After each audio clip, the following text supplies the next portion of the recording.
Well, good morning, everybody. We're going to continue this morning with our In the Trenches series. We hope you enjoyed a little reprieve last week from our ongoing programs. Obviously, we had our financial institutions webinar, and hopefully many of you were able to attend, particularly the discussions with the General Counsel of the FDIC, Nick Padziadli, and some of his insights, particularly on a number of the Treasury programs that are currently being deployed as part of the CARES Act and the COVID-19 response. We're shifting gears today to really focus on the consumer side of the world and focusing on what we believe is going to become a much more significant issue as we move forward. And that today is fair lending and UDAP risks, and not just the general what we think of with fair lending and UDAP in terms of how we're offering credit to consumers, but really thinking about how these are going to be uniquely challenged and presented in the wake of the COVID-19 pandemic. And so as we talk about where we're going today, we're going to start a little bit with a brief refresher on the Equal Credit Opportunity Act and the Fair Housing Act, talk a little bit about exams and enforcement, moving towards best practices. One series of questions we've had from a lot of clients we wanted to cover today is to talk a little bit about the future of fair lending and some of the lenders that are looking to alternative data sources and the challenges associated with alternative data as that becomes much more common. We're seeing more of this, and I think there's kind of a number of factors. One, there was already a trend towards alternative underwriting and using, quote, big data and technology in underwriting financial products. But two, with the COVID-19 pandemic, there being a more remote relationship with customers, we're seeing a renewed emphasis on this as lenders look to deploy financial products in a non-face-to-face electronic world. Finally, we're going to cover UDAP, the unfair, deceptive, and abusive acts and practices prohibitions in the Dodd-Frank Act, and some of the ways that's being used by, in particular, the Consumer Financial Protection Bureau, but other prudential regulators to serve as a hook or a way of pulling in a broad array of practices that they are then finding to be unfair, deceptive, and abusive. So we'll kick off today talking about fair lending. And, as I say, we're going to start with a very brief refresher for all of our compliance professionals or attendees today. And remember, Equal Credit Opportunity Act, it's implementing regulation, Reg B, applies to all creditors. It's not limited to a specific class of loan. It's not limited to a specific type like the Fair Housing Act that we'll talk about in a moment. Instead, it applies to all creditors. Traditionally, it was a Federal Reserve regulation. Post-Dodd-Frank transferred rulemaking authority over to the CFPB, and they've been very active in exercising their power under Reg B and their enforcement ability under the Equal Credit Opportunity Act. It's really broken down into two basic prohibitions that most people understand and follow, which is you cannot discriminate against an applicant on a protected basis. And then also, you cannot serve to discourage or steer an applicant because of a protected basis. And so when we talk about protected basis, remember under the Fair Lending Act, we're picking up what we consider these core discriminatory actions: race, color, religion, national origin, which oftentimes tends to blend somewhat into race given the race, ethnicity, national origin paradigm. But it is considered a separate basis. Sometimes can in fact trip up lenders because that's read fairly broadly. Sex or marital status or age. As it stands, there is currently not rulemaking that includes gender identity into the Equal Credit Opportunity Act. But remember, and this is what we want to drive home, is ECOA, Equal Credit Opportunity Act, applies to every aspect of a credit transaction. Almost all of us think about ECOA and think about fair lending is, this is something that occurs at the time a person makes an application for credit. What we're going to really try to drive home to you today, and if you take one thing away from our presentation, is it applies to any aspect of a credit transaction. It comes up in servicing, it comes up in modifications, it comes up in workouts, it comes up in customer service. And so particularly here, when you're having a large number of consumers that may be defaulting on loans in the next 60 to 180 days, you're going to have significant numbers who are coming to you as a lender and raising questions about modification programs, forbearance programs, other relief in the wake of the COVID-19 pandemic. And with that is going to come a renewed focus on those workout programs, on that customer service, on the way you message that. And if we learned one thing from the Great Recession, was one of the points that so many regulators emphasized in the wake of the recession was looking back and focusing on those workout plans and those modifications. Many financial institutions were brought within the gambit of fair lending, not because of discriminatory pricing, not because of discriminatory actions, but instead discrimination in their modifications, how they were messaging that to consumers, how they were presenting it, how they were working with consumers to access modification and forbearance programs. So really focus on how this can expand beyond just simply the application process. Interestingly, a few things that sometimes are confused, and so we always note them, because whenever we're doing training on fair lending, these are questions that do come up. There are certain things that are specifically carved out of fair lending, such as you can inquire as to marital status if it's material to your rights and remedies. So for instance, in mortgage lending, if a home is owned jointly, you may have to inquire as to whether someone owns a home jointly with a spouse or partner, in which case it's dealing with your rights and remedies as a creditor. There are certain states that require the disclosure of information to a spouse. I think Wisconsin is one of those. And so in those types of states, they call them tattletale statutes, you may actually have to inquire whether or not someone is married and is subject to the tattletale statute. Second, you can use certain information about age or whether someone obtains public assistance if it's relating to income or an element of creditworthiness. So we often get this question of, if someone is of an age where they're retiring, can you ask them and consider their age or their source of income in making that credit determination? Oftentimes that's a very good thing. The nice thing is Social Security tends to pay as agreed, as opposed to private employers. So that can be a very good thing.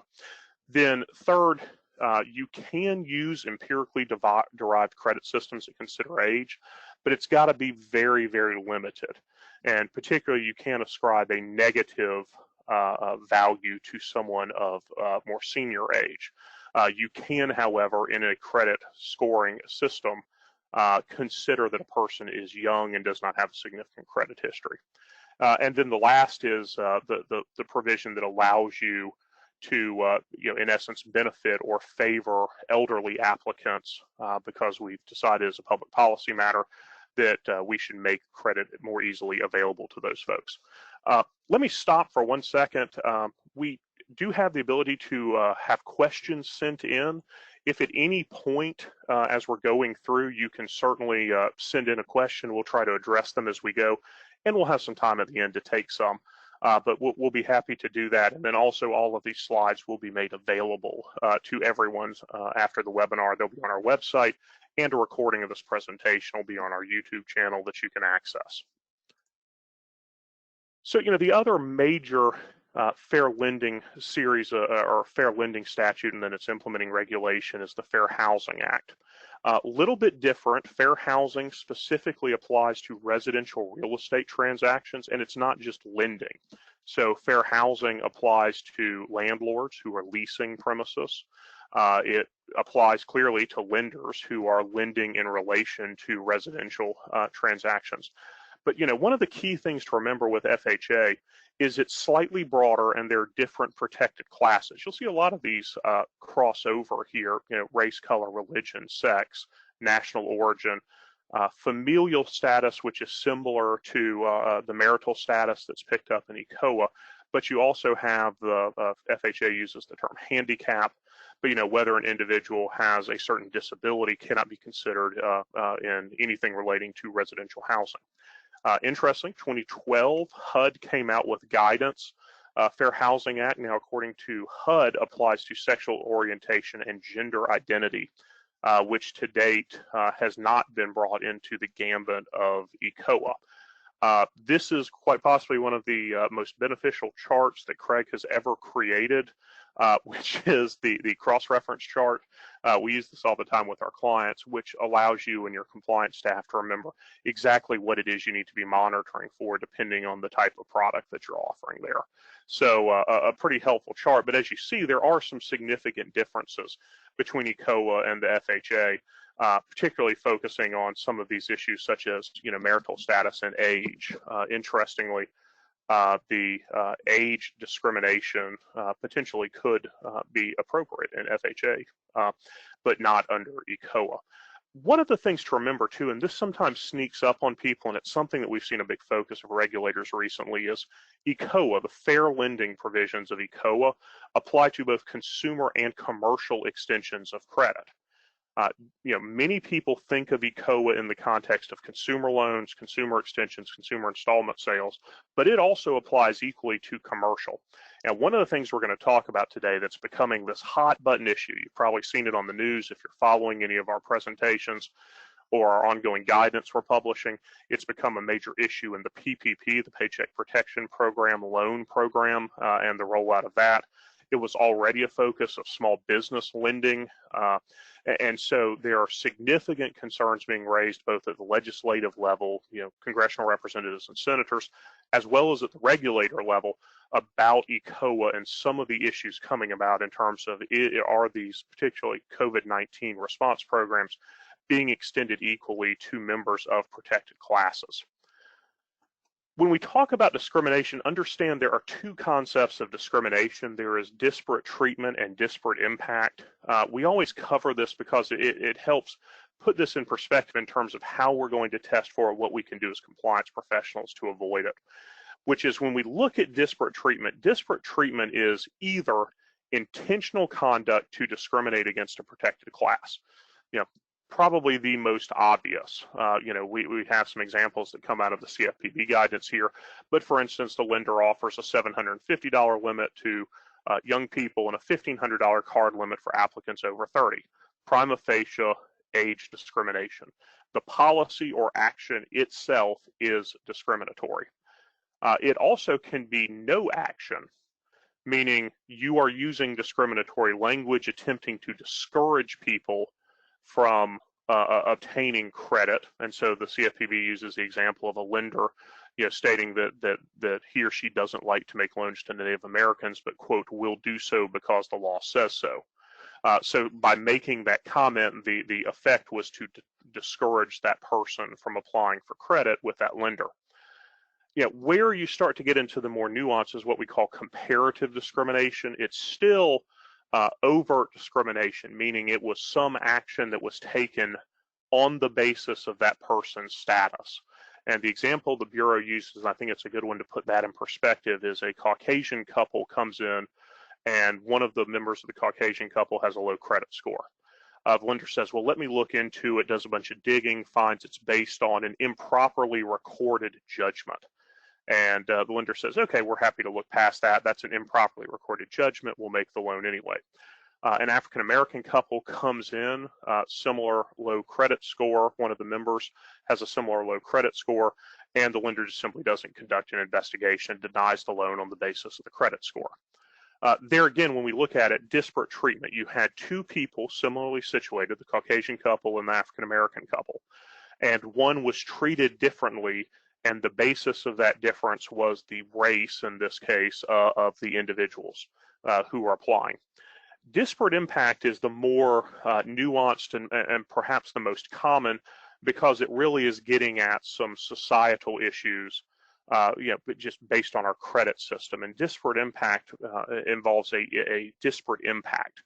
Instead of it being overt discrimination, the lender didn't refuse to conduct the investigation, the lender didn't discourage someone or simply make a facially discriminatory policy. Instead, it's a facially neutral policy that has the effect of discriminating. And so the one we use as the most common example involves housing, because it's somewhat easy to understand, and that is you as a lender go out and you say, we're not going to make any loans for less than $60,000. You may have made that determination at least principally on the basis that the costs of closing a loan and the cost to your institution don't justify a loan of less than $60,000. No intent to discriminate. There was a valid basis for why, a non-discriminatory basis for why you made that claim. But the policy has the effect of harming minority applicants, and that's because, in the example the Bureau uses, the income levels and the value of homes in the neighborhoods that you're serving, then people with residences less than $60,000 will tend to skew to a certain racial or national origin group. And so by putting what appears to be a facially neutral policy in place, the effect of it is to harm a certain class of borrowers in a protected class. When we talk about disparate treatment, we'll cover this very briefly, but it's in here for your reference, which is how that proof occurs, which is if the plaintiff can show discriminatory intent.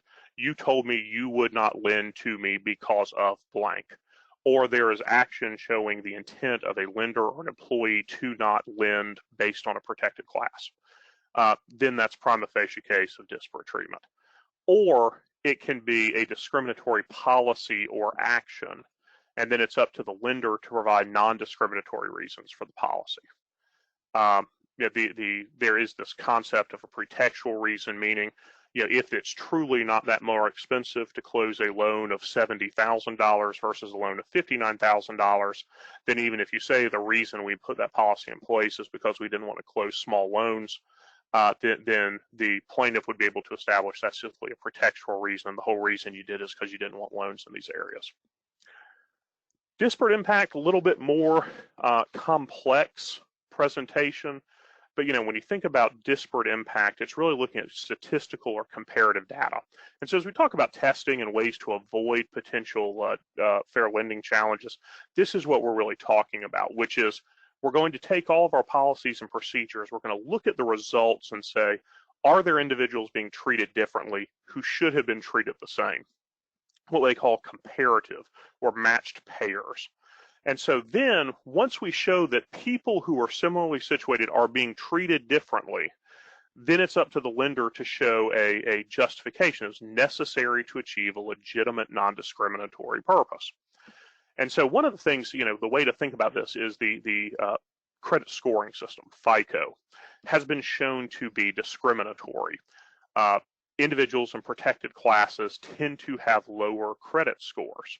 However, time and time again, through legal challenges, the creators of the credit scoring system have shown that it is creating valid results, it is predictive of default risks, and that it's using data that you could not have used less predictive data.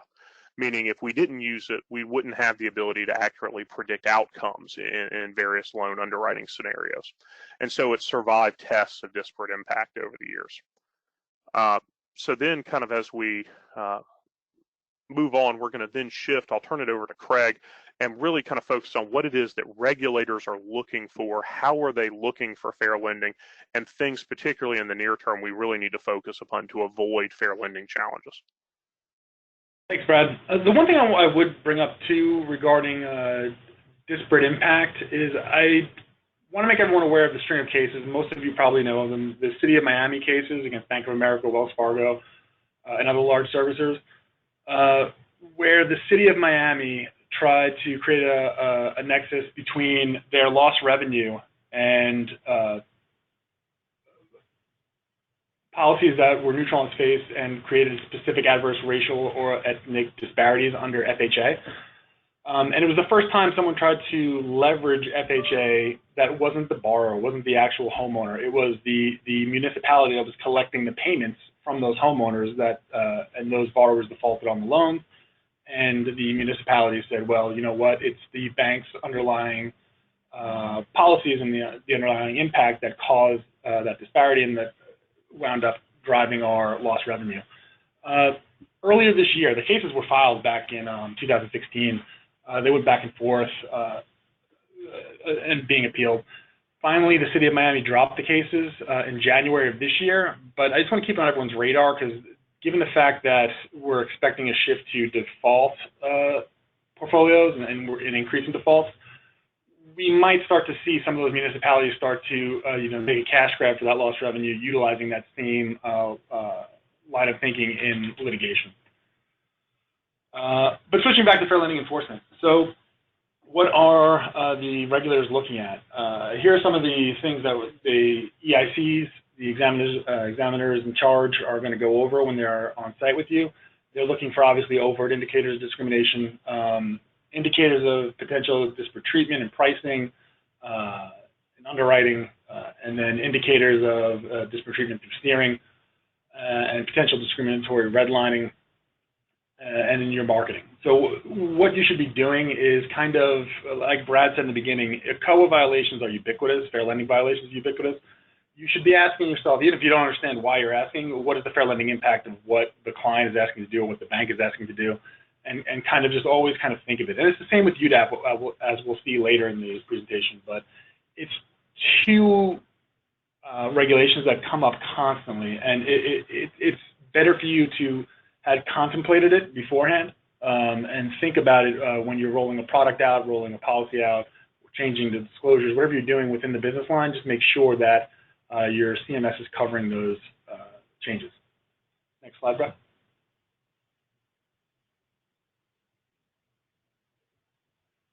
So when they do have, they being the regulators, when the regulators come in and find an ECOA violation, what they're looking for then next is evidence of a pattern or practice. If you hadn't have the pleasure yet of being part of a pattern or practice argument from a regulator, it's one of the most frustrating things out there. There is no real test to define a pattern or practice. You're basically proving a negative. So you have, when I kind of counsel clients or when I'm inside a bank and building out a fair lending program, I always think of it from the perspective of, what can I do now so I have an arsenal of documentation and proof that I had this thought process around fair lending to show the regulator if they do find a statistical anomaly that's driving a disparate impact claim. So this has been an issue for years. In 1996, the GAO and the DOJ provided guidance to the federal bank regulatory agencies about what a pattern or practice looks like, what should be in the pattern or practice argument in order to have a referral come over. And if you actually go through the guidance, it's not that helpful. They give you nuggets such as the practice need not be uniform, a pattern may be established in the absence of proof of willful conduct. There are no minimum number of incidents which must be proven as a prereq to finding a pattern or practice. And both Craig, I think that's a good point to drive home, because that's come up when we've assisted clients with DOJ referrals is, it could simply be a single incident if it meets these other criteria. It doesn't mean that you had to have had it across a portfolio or hundreds of incidents. I mean, they're going to balance a lot of these factors against one another. Yeah, and operationally, when the regulators are in there, they'll find that single instance, they'll expand the scope, but even if they don't find anything within that expanded scope, they can still decide that it was a pattern of practice because of the lack of other controls that you had. That one instance of a violation in the regulator's eyes could be driven by a lack of controls around your marketing, for example, which they then kind of look at as a totality of circumstances and deem that it was a possible pattern of practice. And once they do that, they're required to give that over to the DOJ, no matter which regulator you're under.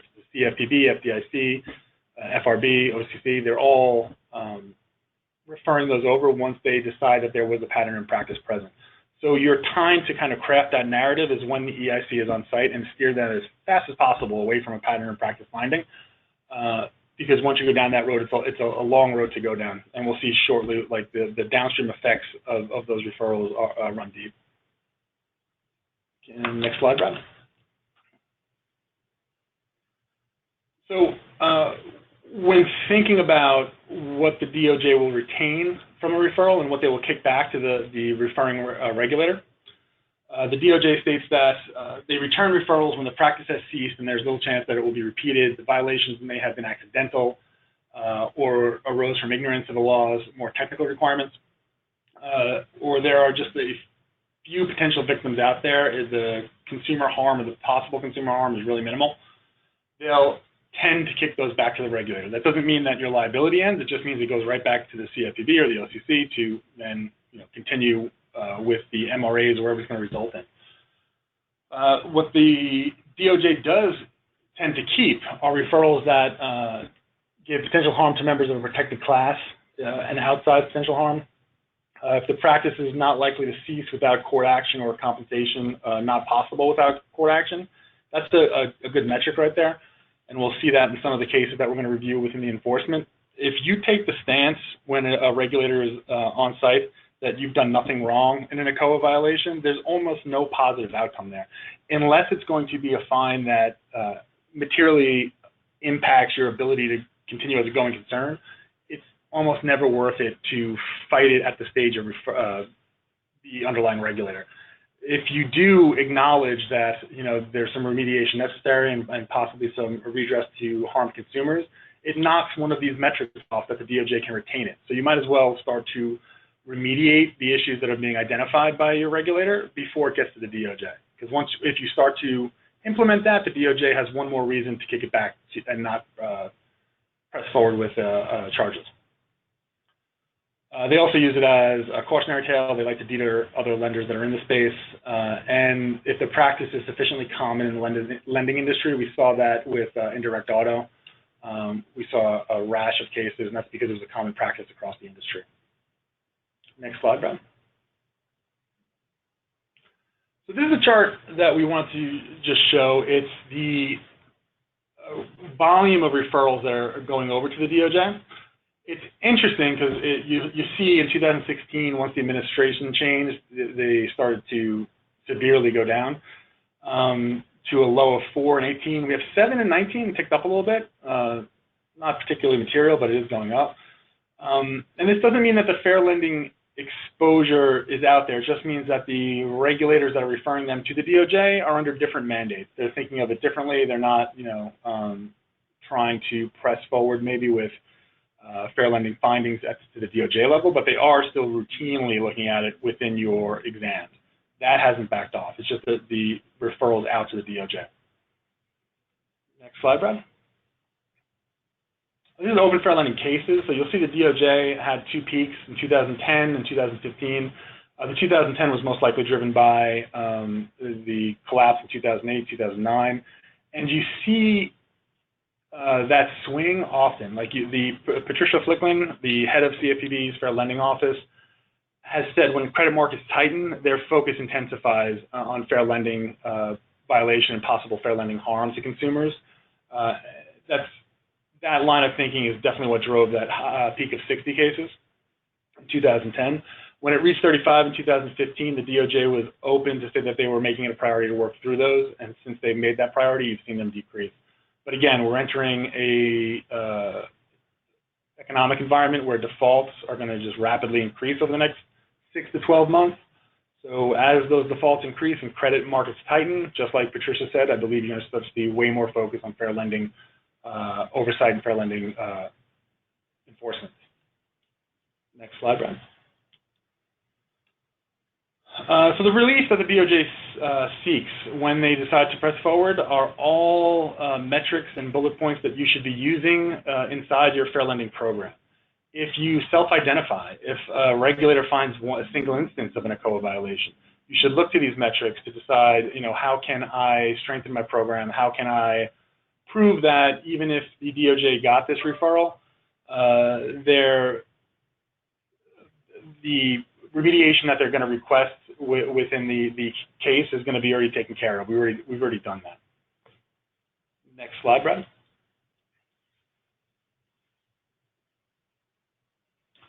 Yeah, that's a great point too, Craig. As you know, the sooner you can start taking those same remedial actions, the better you look. I mean, we're always getting calls from clients asking about a potential issue that's come up. Generally our advice is message it to your regulators, take control of it, show that your compliance function worked, picked it up, and that you're actively responding to it without them holding a hammer over your head and making you do it. So the earlier you can get in, start that corrective action plan, likely the better that relationship with the regulators are going to be. And that is hard. Like we've seen it when we're helping clients at the board levels.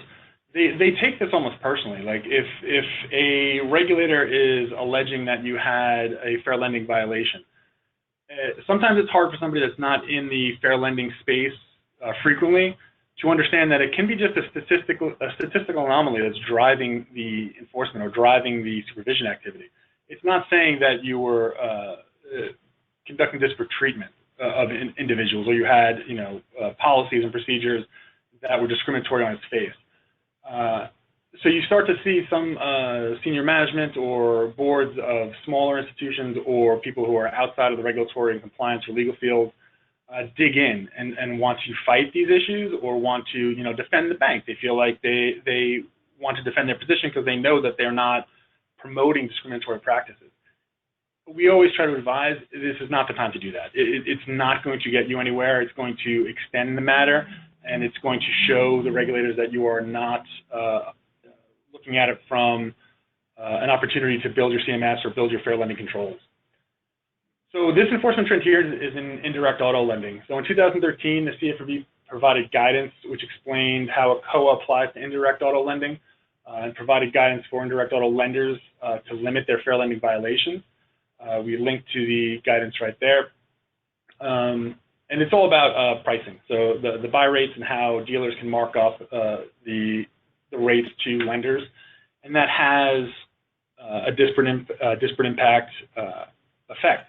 The bank who is lending or providing the financing doesn't know who's out there borrowing, doesn't have any control over it outside of the controls that they put on the dealer. So that guidance addresses that.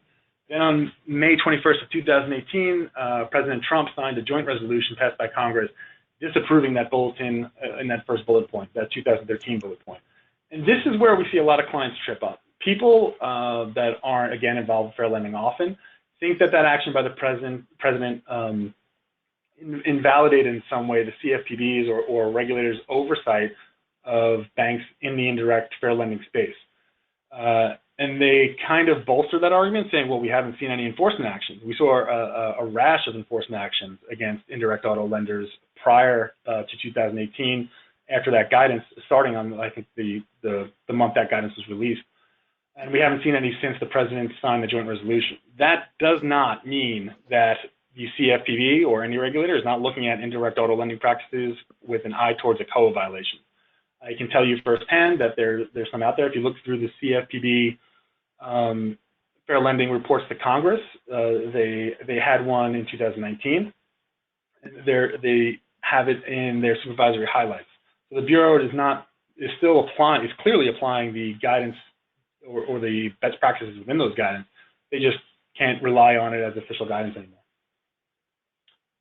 Next slide, Brian. So when I talk about fair lending, I like to highlight two enforcement actions. One is Hudson City Savings Bank. So this one was an exam that began in March 2014. It's followed by a joint CFPB DOJ investigation. Some of the allegations included those bullet points up there, avoiding mortgage brokers in majority Black and majority Hispanic communities, excluding minority communities from its marketing strategy. And if you're familiar with the tri-state area of New York, New Jersey, and Connecticut, when you looked at the lending zones of Hudson City, it literally was forming a circle. Whether or not that was intentional is up to you to determine if you need the bank. But it is something to think about as your bank expands and grows. Your expanding footprint, you have to think of that footprint of what the combined entity will look like. And if you don't have a fair lending professional or CRA professional looking at those footprints and how that lending activity is going to look to a regulator, you can back yourself into a Hudson City Savings situation. So the consent order here, you can see, was a pricey one. $25 million to a loan subsidy program, $1 million in targeted advertising, $750,000 local partnerships, $500,000 on consumer education, and so on and so forth, and a $5.5 million penalty. I want you to keep that in your mind when we go to the next slide. And here's BANCORPSOUTH in 2016, I believe it was. Here, the allegations included illegal redlining in Memphis, Tennessee, discriminatory practices within underwriting, discriminatory pricing practices for mortgage loans, and actually implemented an explicitly discriminatory denial policy that was discriminatory on its face. These facts are much worse than what you found in the Hudson City case. I just want to highlight that as we move forward. It was also the CFPB's first use of mystery shoppers. We've seen them deployed by other regulators, but this is the first time we saw it by the CFPB, who the mystery shoppers confirmed the discriminatory practices. They found that when they put an African-American applicant in there, they were approved less than when they put a similarly credit-situated white borrower in there. And then if you look at the consent order and how that came out, $4 million loan subsidy, $2.7 million to African-American consumers harmed by discrimination, another $500,000 for local partnerships, and a $3 million penalty. It's important, if you look at these two consent orders, whenever you're talking to your board or your senior management, like I was saying before, it never really pays to push back on these issues.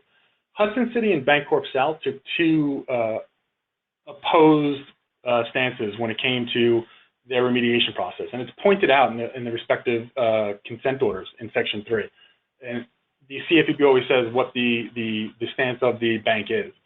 In BANCORPSOUTH, they held the line that we did not do anything. I'm sorry, the BANCORPSOUTH, they completely remediated so that they were looking to increase the controls, got in a new fair lending officer, increased the visibility of compliance and fair lending across the board, had a complete CMS review.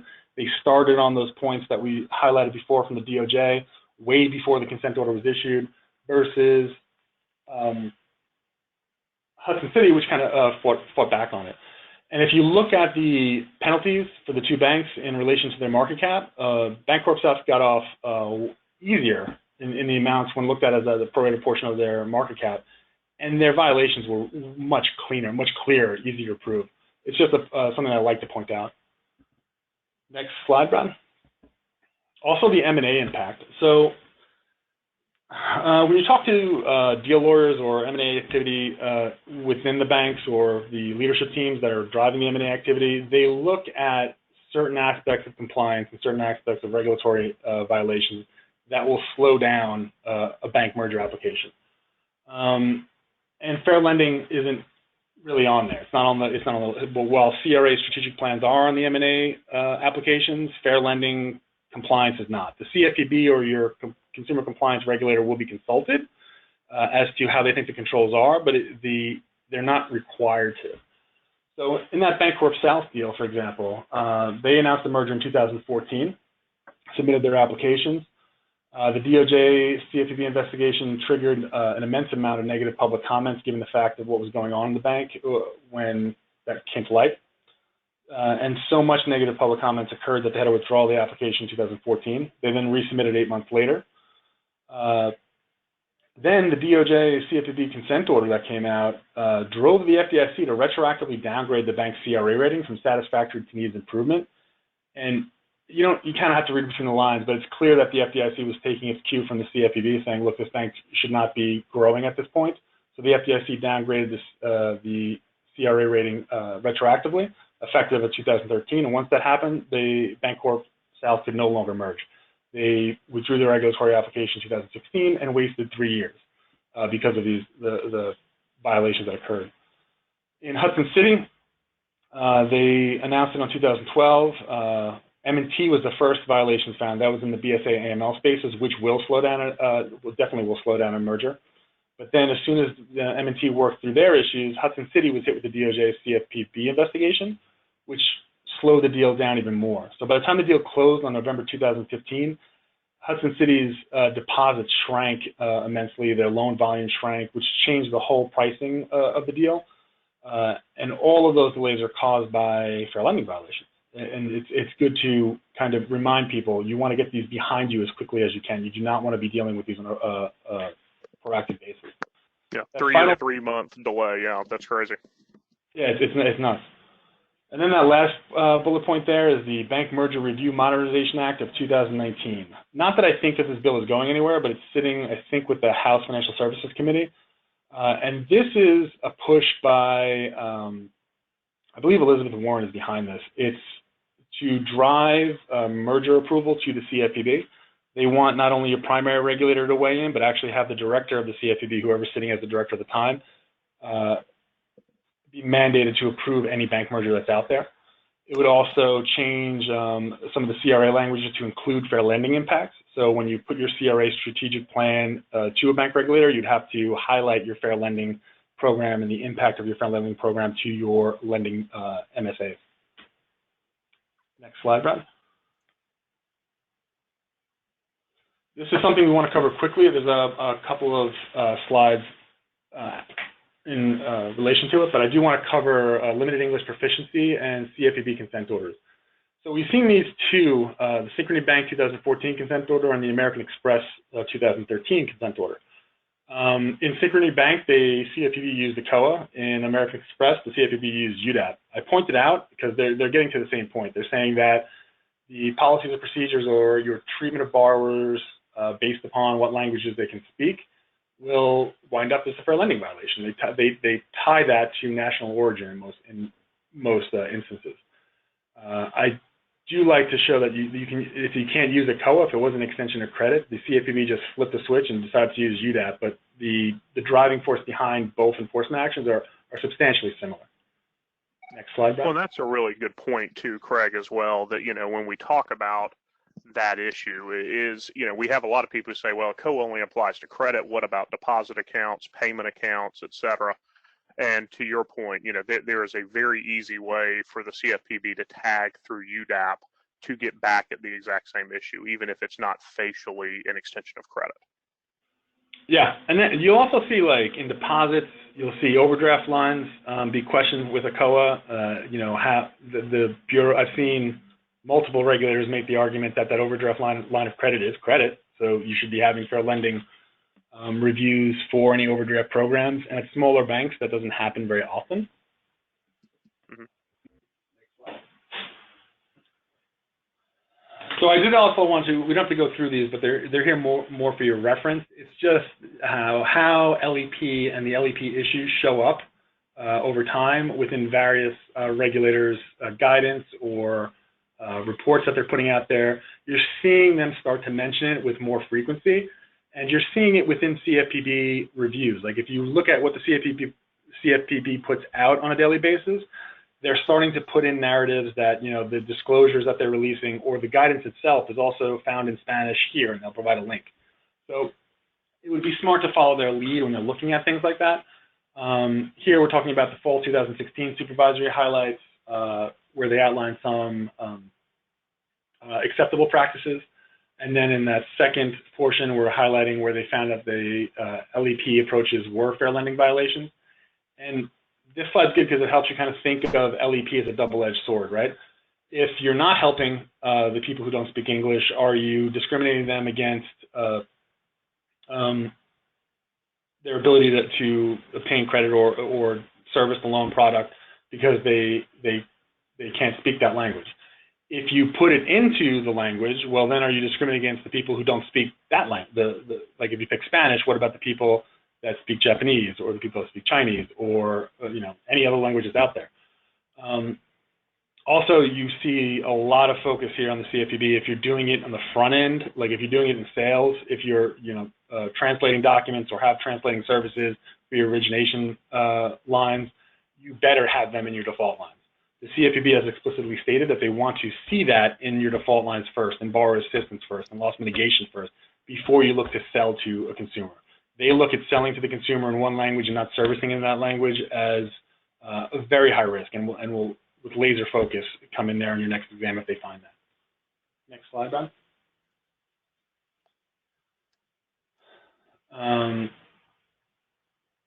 This is another supervisory highlights where they mention more LAP guidance. We can just start to go through this to kind of catch up a little bit. Next slide. This is HUD guidance on the FHA side.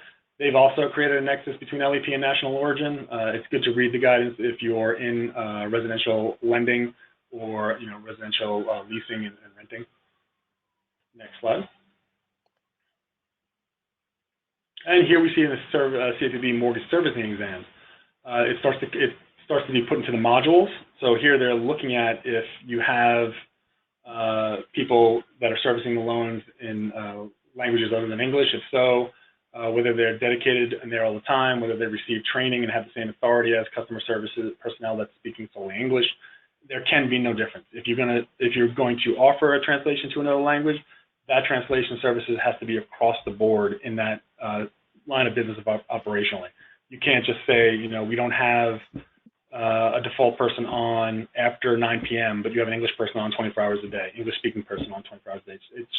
It'll be looked poorly upon. You'll start to go down the ECOA violation road.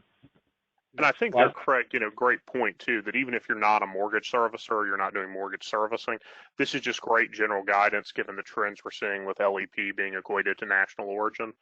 And really the need to focus on this issue. And, part of that too could come from really doing a candid assessment, either through proxy testing or through data you may have available about what your borrower group is. And if you have large ethnic groups that are not English as a first language, you may need to consider, particularly in light of particularly large ethnic groups, whether or not you need to, develop these disclosures and the servicing and the default arms on the back end. It's a very good point. To what Brad just said, if you're going to offer it in a language, you want to document why you're picking that language. Have the research ready that said, within your MSAs or within your footprint, this is a language that's spoken by, X percentage of the population within that MSA. Because sometimes a regulator will come in there and say, well, the second most spoken language in the U.S. is Spanish. How come you went with Korean? If your MSA, has a high number of Korean-speaking borrowers, you have to document that. Don't leave it up to the EIC to ask the question. Put it somewhere in your compliance reviews or your committee reviews that's what's driving that. That way they can't even start to ask the question. Here again in Module 4, more risk related to mortgage servicing that is relevant to LEP borrowers. Next slide, Brad. This is just a CFPB bulletin. We always put this in whenever we're talking about consumer lending remediation. The bulletin number is up there. We link to it. Sometimes you get banks or senior management that do not want to self-identify. They think that they're highlighting or putting a spotlight on problems. Anything couldn't be further from the case, especially with the Bureau. They know that your CMS is working if you find errors and you remediate them themselves. This includes fair lending. They want to see that you're using your regression testing to drive your marketing strategy. They want to see that if you come in the bottom 50% against your peer groups for market penetration into a minority MSA, the best defense you can have there is like, look, we're trying. It's not an ECOA violation to not be the best at lending. It's a ECOA violation to not try to increase that market penetration or counter the disparate impact that can be argued if you have lower than 50% market penetration compared to your peers. Next slide, Ben.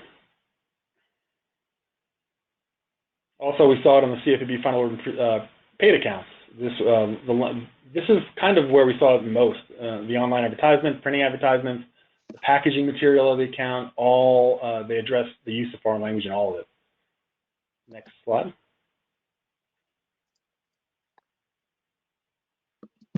And so here, when we talk about fair lending, one of the questions we've been getting a lot is alternative data and credit underwriting.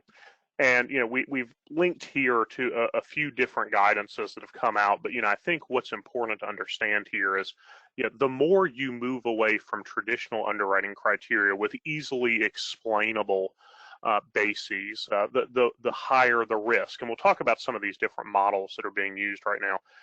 But, one of the things that the Bureau has focused on is the purpose of the alternative underwriting to increase access to traditionally underserved communities, or is it designed to decrease access? If you look at kind of the leading CFPB issue, it was a no action letter under Project Catalyst for a company called Upstart. And Upstart was able to demonstrate that the use of this alternative data was specifically focused on increasing access for people who might be credit invisible or not have significant credit histories with the major credit bureaus. Since that time, we've seen most of the prudential regulators weighing in on this topic. There's an interagency statement, the CFPB, and then also the CFPB recently has been updating, in essence, trying to create a HMDA-style data collection for small business loans. And it's important to remember, because it just came out, that, with mortgage lending for years, there's been a voluntary self-identification that a borrower can sign. He or she can go in and, self-identify as to race, gender, et cetera. That's been reported and compiled for fair lending analysis.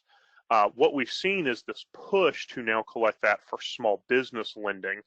And most importantly, those of you who have been following the Paycheck Protection Program that came out as part of the CARES Act, the forgiveness application now contains this exact series of questions where principals in the business can self-identify as to various protected classes. And so, candidly, for anyone who's participating as a lender in the PPP program, the writing is on the wall.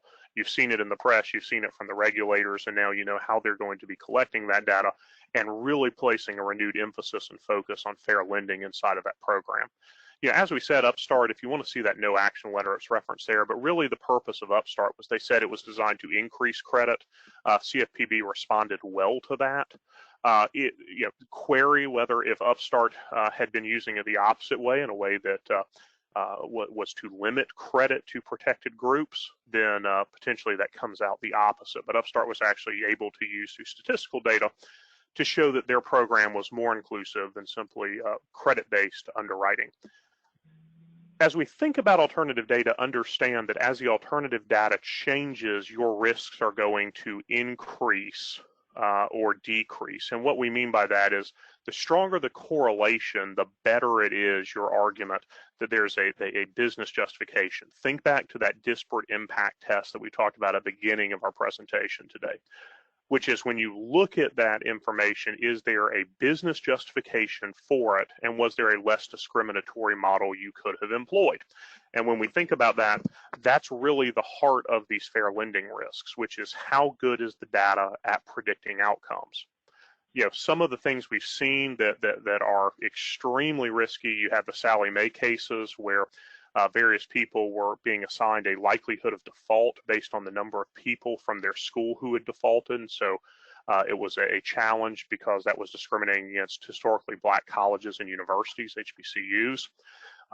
One of the scariest ones recently was Facebook was going to various lenders and banks, particularly fintech lenders, to do targeted marketing. And some of the groups that Facebook would sell to you included things like women in the workforce, moms, quote, foreigners, Puerto Rican islanders, or people who have an interest in hijab fashion.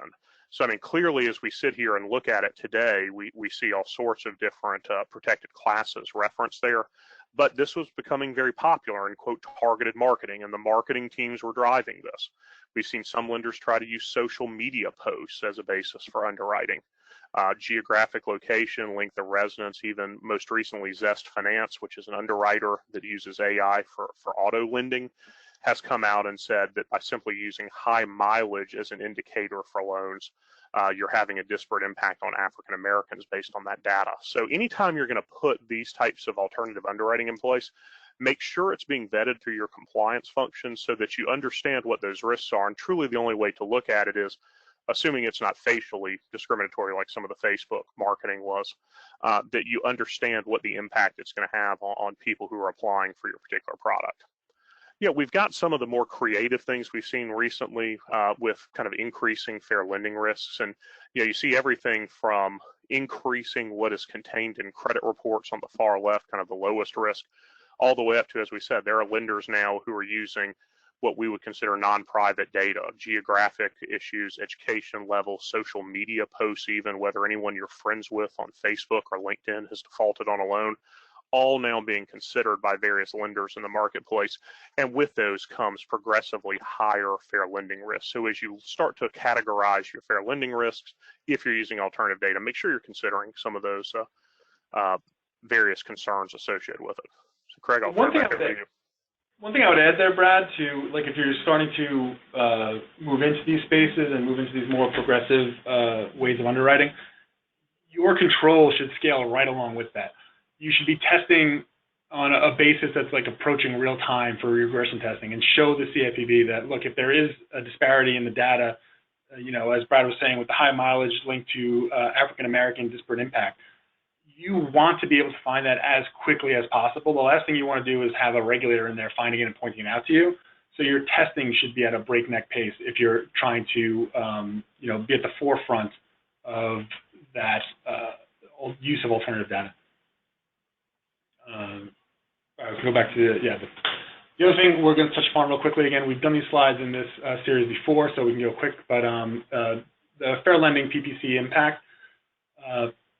To use Brad's term, I think he said earlier this week that you can almost hear the regulators sharpening their knives around this. We've seen guidance come out from the OCC and the CFPB now. You know that the CFPB was focused on small business. It's been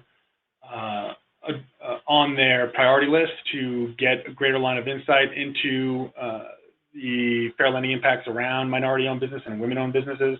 And this PPP program is almost like the perfect foot in the door for them. So if you're participating in this PPP program, I would have a strong control around your fair lending. If it was rolled out quickly, well, not if it was, because they were all rolled out quickly, but given the fact that it was rolled out quickly, it's okay. Just document the controls, document them again, and then continue to document them until the forgiveness you're all the way through forgiveness on this. It's almost guaranteed that your regulator will be in there looking at these issues within 12 months. Next slide. This is the CFPB's guidance, well, not the guidance, this was the blog post that was put out the same day as that OCC guidance, which basically was inviting applicants of PPP loans that felt that they were discriminated against to go ahead and file a complaint. And we know that the CFPB uses those complaints to drive supervision and enforcement. So to Brad's point, the sharpening the knives got louder. Next page. And this is guidance that came out on May 6th of this year around PPP, addressing the adverse action requirements around a PPP loan. And it was only a 3-question FAQ. The 3 questions are in there in the bullet points, but it's very good to read, especially that last bullet point. If a creditor has gathered sufficient data from a PPP loan applicant for a credit decision, but has not received the loan number from the SBA or response about the availability of the funds, can the creditor deny the application based on incompleteness? No, they can't. That was surprising to me. I did not think that was the answer until that guidance came out. Next slide. Fair lending best practices. So again, self-test, test, and test again. You want to line up against your peer groups. If you come in below your peer groups or if your testing shows weaknesses, continually evolve and continually look to improve those numbers. A low test or evidence of a disparate impact does not necessarily mean you're headed for findings. Matter of fact, you can take that as an opportunity to show the regulator when they come around to looking at this a year later that you were proactive enough to look at your marketing, to look at your the credit guidelines, the product, what you would want to tweak or move around to see if you can increase that standing within that regression testing. You want to document your business decisions as well. Include a discussion around fair lending impact and how fair lending assessments were utilized within the rollout of new products, new programs, the tweaking of products, the targeted marketing. Like I said earlier, if you're doing anything or asked about it, you should almost always be asking what's the fair lending impact of this, even if you don't understand why you're asking it. Monitor all regulatory fair lending enforcement actions and trends. You want to show the regulators that, as this comes out, they take action against whomever or like the guidance on ECOA for PPP. You want to show how that's working through your CMS and how you're just distributing that information across your business lines and updating your procedures. You want to make sure you're doing fair lending risk assessments frequently, and you want to define and scale your compliance management system in a way that showcases your controls. So your fair lending policies and procedures, have periodic reviews of them, engage your audit, legal, and first line defense partners, implement policies and procedures evenly across all line of business. Fair lending should really be an all-institution function. You don't want stronger fair lending controls in mortgage than you have in card or whatever line you're talking about. Formalize a fair lending training program. Make sure that it's rolled out frequently and updated frequently. And then finally, showcase board and senior management oversight from a fair lending compliance perspective. Make sure your committees are structured the right way, that you have the right people sitting on those committees. You have independent board members on some of those committees. Make sure the reporting line and organizational structure of your compliance group showcases that the fair lending function is not buried. If you go through all the fair lending enforcement actions, you'll see when there is an error. Part of the enforcement actions, if the bureau thought or whoever was bringing the enforcement action thought that part of that pattern and practice was the organizational structure. They'll be required to change that organizational structure. Next slide, Brad. And now with 1 or 2 minutes left, we're going to start UDAP.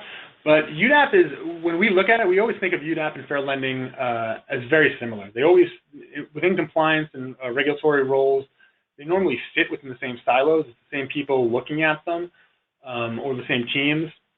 As we saw with the Synchrony and American Express cases and the LEP issues, they'll use UDAP interchangeably with fair lending sometimes. So it's good to kind of, when you're thinking about fair lending, thinking about, you know, what drives a UDAP claim as well. So here we just gave just a refresher, an overview of what the metrics are that make up a UDAP. So here, what makes a practice unfair, we give the 3 driving metrics to that, and then there's some examples. Next slide, Brad. Same thing here for when something is deceptive. One thing I would want to point out that a lot of people forget and overlook is something can be deceptive through omission. It's not just your representation, but it's what you're not saying. You can technically be, you see this a lot in overdraft. You see it a lot in, you know, various other products that the bureau or your regulators do not like. When you're technically complying with the regulation, the underlying consumer lending regulation, you're complying with Reg E for overdraft, for example, but the regulator looks at the disclosures, not highlighting certain functions within the program or certain risks as an omission. They're saying, like, if it's not bolded or if it's not on the same page, or you could be looked at as hiding the true impact of the product, and they'll look at that as a deceptive practice through representation or omission. Yeah, one thing that we've seen a lot in the consumer lending and student lending space is that you're messaging it or advertising it in a way that's inconsistent with the disclosures. I mean, almost the easiest case of deception. But there again, it's not what you said was inaccurate and you didn't have a beautiful disclosure. It was inconsistent with other messaging that you put forward. It's really important to look at your scripting in those cases and what your loan level employees know about a product. Brad mentioned it earlier about mortgage default spaces and fair lending violations, and when you move into loss mitigation for consumer products.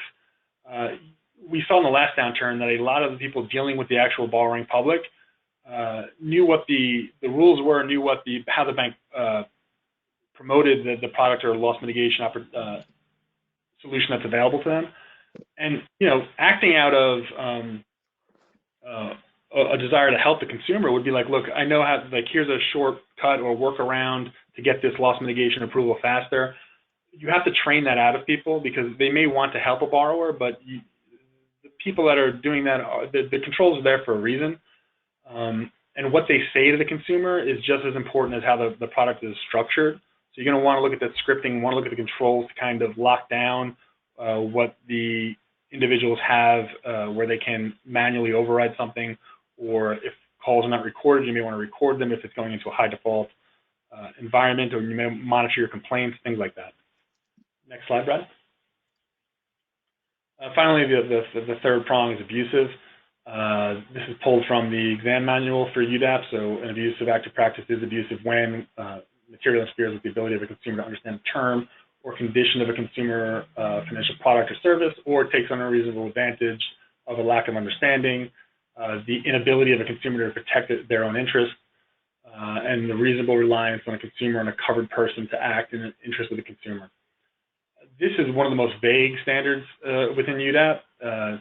They had a symposium last year, the CFPB had a symposium, where they brought together a bunch of law professors, some people that are prominent in the industry, just to talk about abusive standards and you know, what could be done around that.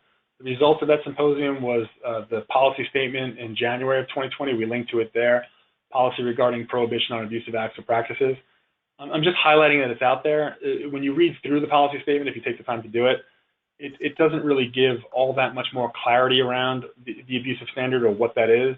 It basically outlines, hey, we're not going to pursue an abusive act violation and a deceptive practice violation at the same time, because they have been doing that in multiple instances over the last 5 years. That's the biggest thing to come out of that policy statement, but it is good to read and good to understand. Next slide. Supervision. you see, if you go through the supervisory highlights, as you should be, in the winter and the fall when they come out, almost every other one has a UDAP section. This is the most recent from winter 2019. They focused on UDAP violations in auto loan servicing, deposits, mortgage servicing, and remittances. If you went back to, I think, the supervisory highlights, I think as early as the fall of 18, it was another UDAP section that was a complete different list. The CFPB is always focused on UDAP. Well, and I think there too on those mortgage servicing ones, that's good for all lenders too. One, make sure you're auditing for unauthorized amounts. Make sure you're not misrepresenting various products. And then I think this is the one we're going to see, really come to the forefront, which is not exercising reasonable diligence to complete loss mit applications. And so same thing when we have these defaults coming through in the near term. If you're simply dropping people off and not helping them to work through that process, you need to make sure you have a way of tracking people who have called in requesting, modifications, forbearances, or loss mitigation if it's a mortgage loan, so that you can really make sure you're pushing those people through and you're not simply letting them fall through the crack and, just saying, it's up to you. We're not going to help you anymore. It's something that's already shown up on their supervisory highlights. That's a good point, Brad. I mean, just to highlight how focused the CFPB was on UDAP applications for loss mitigation, it was still showing up in the supervisory highlights in the winter of 2019, where I think we were trending towards the lowest default rate in the last 10 years within mortgage servicing, and it's still on their radar. So you can just imagine when those default rates start to increase, that focus is going to come right back with a vengeance. Next slide. And UDAP enforcement, the most important thing I could say here is that it's their primary enforcement tool. I think at one point it was more than 60% of enforcement actions coming out of the CFPB were referencing UDAP violations. I haven't counted them up in the last 12 or 18 months, but I'm sure it's still up there. The most recent one, for example, was just this past April. The CFPB issued a consent order against Cottonwood Financial, which was doing business as a cash store. They looked at their marketing, servicing, and collection efforts on high-interest payday loans and auto title and unsecured consumer installment loans, and found that they were deceptive television marketing, deceptive telemarketing calls, and unfair collection call practices. That last portion there, the collection call practices, the CFPB is very open in saying that they use UDAP interchangeably with the FDCPA. A lot of lenders out there are saying, oh, well, I'm collecting my own debt. I'm a first-party collector, so I don't really have to worry about FDCPA. You do. If you go through the regulatory history of the CFPB and comments that they've made at various speeches of various industry groups, they're extremely clear that they'll use UDAP to cover FDCPA for first-party collectors. It was actually going to be in their rewrite of the FDCPA before the administration change. Next slide. And this is talking about best practices now, just to wind down the UDAP section. Complaints for UDAPs, since UDAP is so vague in how it's applied or what the standards are, you want as much, just as in ECOA, you want as much ammunition you can to document what you're doing to protect against UDAP. So complaints are a really good indicator of the presence of UDAP. The lack of UDAP complaints, if you look in, I think that third bullet point there makes that, while the absence of a complaint does not ensure that UDAPs aren't there, the fact that you're looking for it, it speaks a long way to your drive to curb any UDAP violation. The Bureau has this in the UDAP exam module and dedicates a whole page just to your complaint program and how that informs your UDAP compliance. And I think a great point there, Craig, too, is, it comes up regularly, which is when you're using vendors, particularly if you're using collectors, servicers, what have you, make sure you have interfaces to their complaint data, because your regulator, whoever that may be, is going to be looking at that and wanting to see that you're monitoring for that, that you're either doing sampling or that you're doing, escalation of complaints. We always emphasize you can't disclaim these regulatory obligations to vendors, but you darn well better be watching for it, because particularly as Craig notes here in the UDAP issues, the UDAP is a very broad statute. We call it the tag statute because you can basically tag any action into it if the Bureau wants to. and your vendors are a huge source of risk associated with this, particularly if they're working directly with your customer base. Yeah, anything that's consumer facing. And to the complaint portion of what Brad just said, a lot of times you'll get pushback from your business lines or your senior management that, look, we're kind of at capacity with our complaint volume. We cannot look at vendor complaints in real time. You never want to put that in a document anywhere within your system. It would be better to look at it post-mortem. Get the complaint reporting quarterly then. Do something. Don't just say that you don't have the capacity and that's why you weren't looking at them.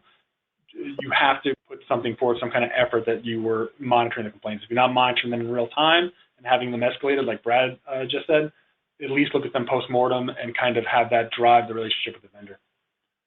I think finally this is some best practices we have here, how to avoid the UDAP pitfalls.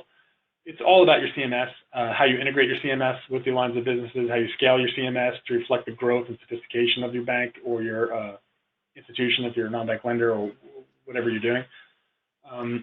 You see that with organizational charts, process flow charts, the appointment of SMEs, subject matter experts within the legal and compliance silos.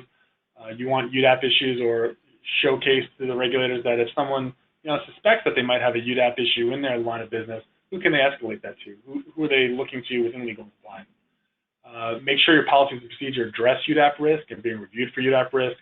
Your monitoring and order procedures are covering UDAP risk, covering them frequently. You want to make sure UDAP reviews, just like fair lending, are covering all advertisement and promotional materials, including scripts, like we were saying earlier, and new products. You want to evaluate initial and subsequent disclosures for any UDAP concerns out there, including the underlying customer agreements, any change in terms, all drive possible UDAP concerns. You see this a lot in mergers. You have slight variations in approaches to certain products or slight benefits that one legacy borrower had that the other did not. If you're removing a benefit to a borrower and that borrower liked that benefit, you're going to see that in a complaint. They're going to use words like, I didn't know that was going to occur, or I didn't think that was fair that you took that away from me. Once you start seeing those terms, the CFPB is going to inevitably pull those complaints and question you on them. You're going to want to kind of look for them in the complaint volume. If you're making a change like that, kind of highlight it to your board, say, hey, we're changing our overdraft protection, or we're changing whatever it is that's going to result in a fee or an increase in a fee.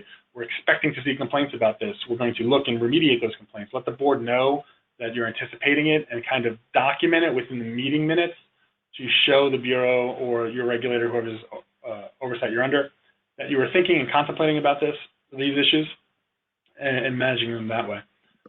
You could also ensure through a process of receiving and responding consumer complaints, have a process to receive complaints made to third parties. That's what we were just discussing. Especially escalation of those that come from maybe the Better Business Bureau, but more importantly, the CFPB themselves, or your primary regulator, if you're under the Fed or the OCC. If you're getting those direct regulatory complaints, make sure that you're looking at them at a higher level of scrutiny, that it's not just going through your normal non-escalated channel. And that it's not viewed as a one-off, that, just, Miss Smith or Mr. Smith complained. Instead, it's, this could be evidence of something bigger. Let's make sure it's not the whistle that should alert us to some larger issue. Yeah, within your training, your complaint training and your UDAP training, you should have language, terms, kind of explaining what a UDAP looks like or what you want escalated. Always defer to over-escalation rather than, not escalating it up. I've had clients that, kind of have business units yelled at when they overburden their legal and compliance controls with, multiple UDAP escalations. You want to be overcautious in this area. And to Brad's point, in the complaint sections of the UDAP modules for the EICs, they do say one complaint can be evidence of a UDAP. So if someone's using the term, I think that's unfair, or abusive, or any variation of abusive or deceptive, you want to look at that complaint. You do not want the CFPB to find that and not have it flow through your compliance groups. And then also establish policies and controls relating to employees and third-party conduct. This is, to Brad's point earlier, that any consumer-facing vendor is going to be a high-risk area for UDAP violations. So you want initial ongoing trainers with those vendors, with those employees, performance reviews, audits, discipline policies. What happens if you violate a policy, or if someone is consistently a source of UDAP? You have a loan officer that's originating mortgages, and you see a complaint come up routinely that the borrower thought that the rate was different, or that they didn't know about that fee that was going to be imposed. If that comes up often, it should be an indication of someone utilizing an unfair or deceptive practice, and there should be consequences to that. You want to show the regulator that there are consequences there. Next slide. I think that might be it. Yeah, thanks everybody for joining us today. We're going to stay on the line. You can feel free to shoot your questions in, on anything very broadly relating to fair lending or UDAP. We always try to stay on. Also, if you have other questions about issues that have been coming up as you've been working your way through the current COVID-19 pandemic, we're absolutely happy to assist you with those. We appreciate you joining us today. All of the participants will be receiving copies of these slides, and as with all of the In the Trenches programs, we put them up publicly for anyone to access and use them for further reference. Our goal was to help you with training and knowledge development, and so there's no restrictions on the use of these slides. And then similarly, the recording of this presentation will be made available on our YouTube channel and on the firm's website.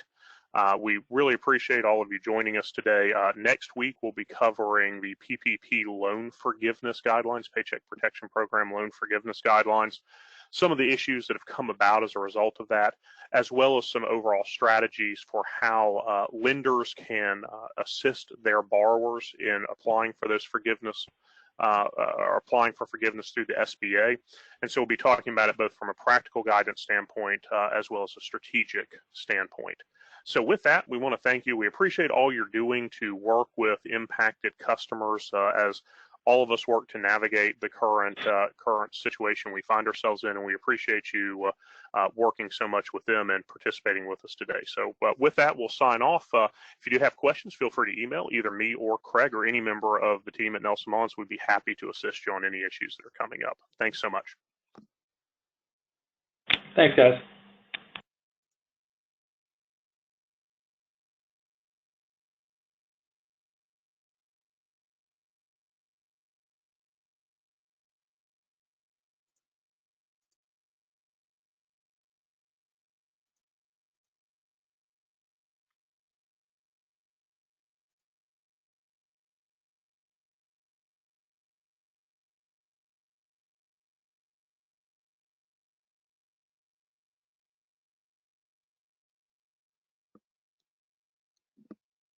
Okay, well, thanks everybody for joining us. With that, we'll be signing off. Have a great afternoon.